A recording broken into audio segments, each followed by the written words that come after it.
Does God exist.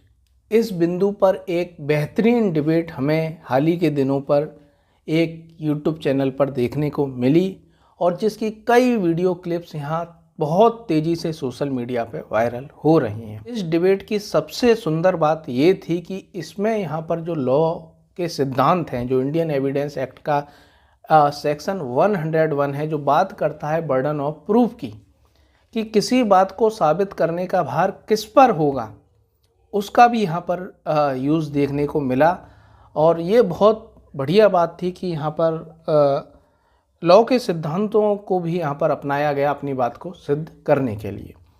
तो दोस्तों, मैं बता दूं कि इंडियन एविडेंस एक्ट का सेक्शन 101 है जो बात करता है बर्डन ऑफ प्रूफ की।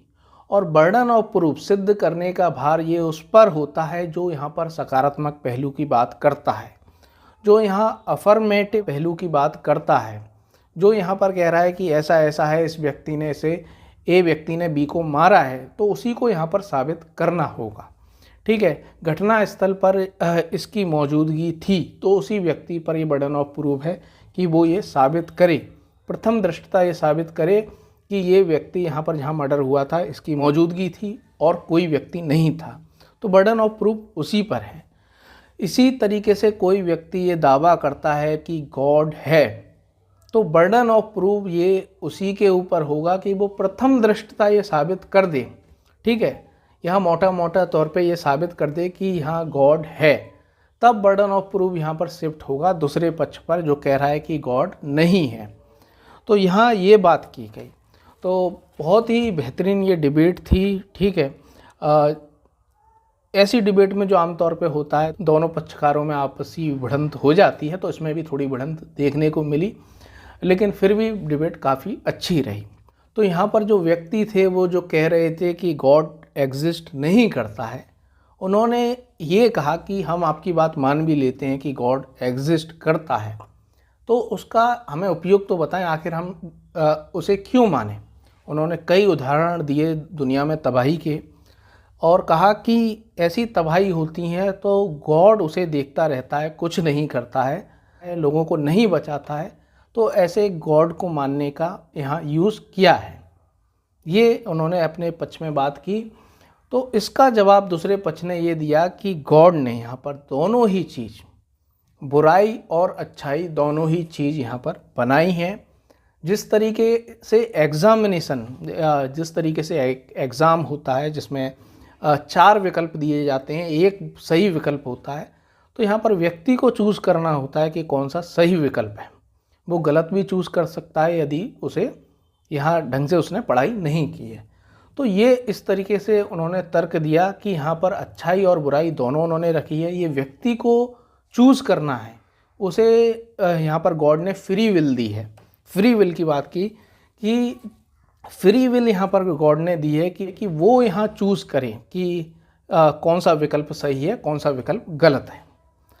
तो साथियों, मैं जब इस डिबेट को सुन रहा था तो मेरे दिमाग में एक बात आई कि ये जो तर्क दिया जा रहा है, इस तर्क के आधार पर तो ये भी कहा जा सकता है कि जो ये दुनिया बनाई वो यहाँ पर जो शैतान है उसने बनाई, और उसने बुराइयों के साथ अच्छाइयों को भी रखा कि बुराइयों का टेस्ट वो कैसे करेगा, तो उसने अच्छाइयों को भी रखा। तो ये भी एक तर्क दिया जा सकता है कि ये जो दुनिया बनाई गई है वो शैतानों के द्वारा बनाई गई है, ना कि गॉड के द्वारा।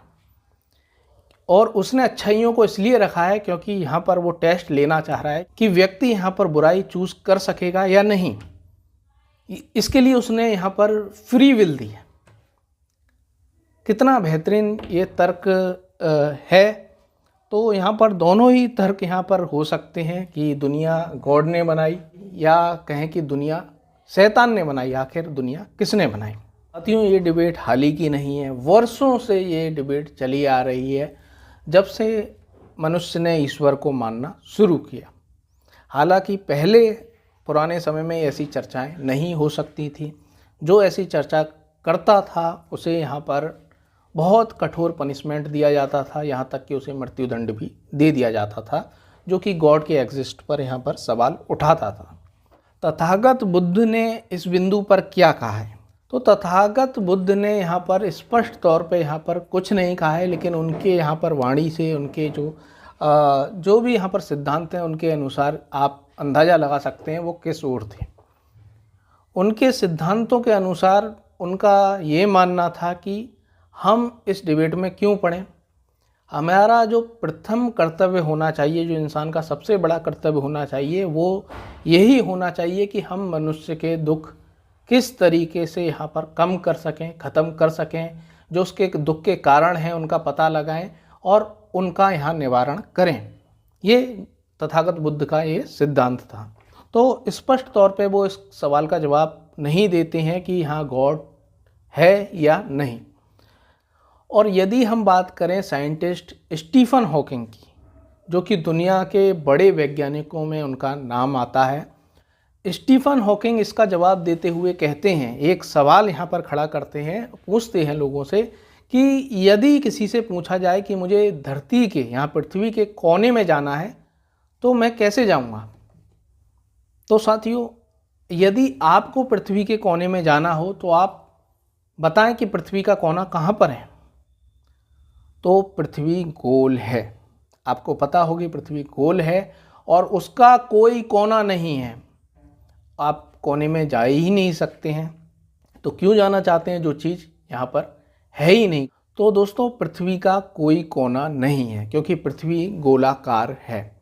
तो आप उसके कोने को यहाँ पर ढूंढें तो वो आप यहाँ पर नहीं ढूंढ सकते। इसके लिए आपको पृथ्वी का यहाँ शेप बदलना पड़ेगा, उसे यहाँ पर चौकोर आकार बनाना पड़ेगा, तब जाके आप यहाँ पर उसका ये कोना ढूंढ सकेंगे।